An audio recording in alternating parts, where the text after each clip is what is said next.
know how many years I've been stretching. What? 40 years? I wish I could show something from it.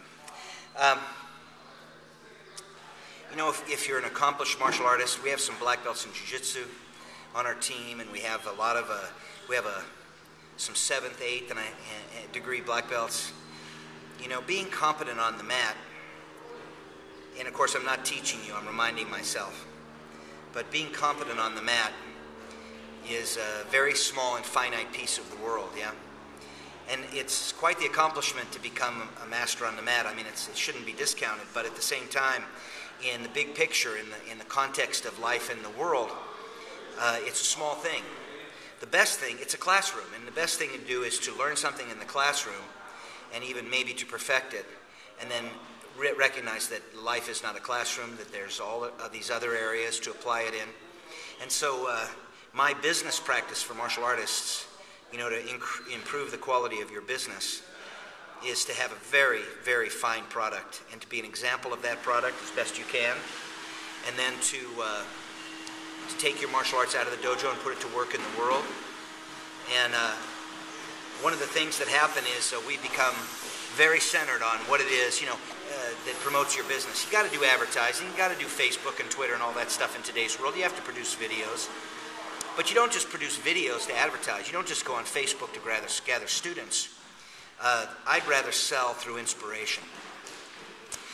Down from inspiration is, you know, closing the sale and signing the agreement and, you know, and getting them in the door, and all those things are important, but start with inspiration. Start with doing something in your life and in influencing those people around you that's worth 5 cents, you know, that makes a difference, that doesn't put you on the same standard, the same platform as a gymnastic coach or a dance studio instructor or a guy who goes through the ACE certification.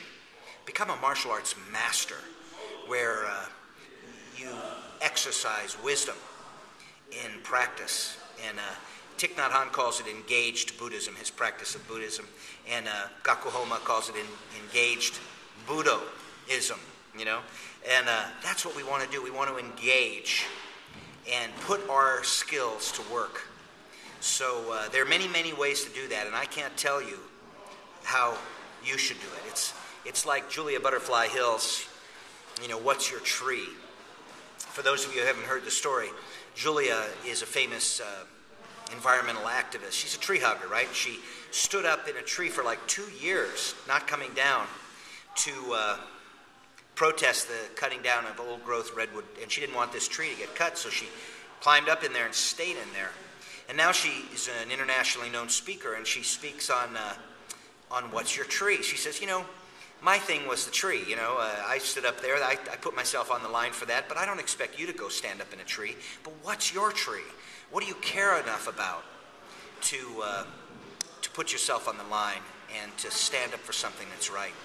And so that's what I'm looking for martial arts masters to do. And I don't care if it's in environmentalism, if it's in history, if it's astronomy, if it's in diabetes education, if you believe in, if you stand for Arbor Day and planting trees, or whether you believe in ocean fitness or dietary self-defense, but find out what your tree is, and that's where you work on cultivating your business. You don't learn the next thing. You don't buy some program developed by someone else so that they can sell them for, you know, 2 or 3 or 4 or 5,000. You don't need to do that. You might buy it to study it, but you cultivate your own inner voice.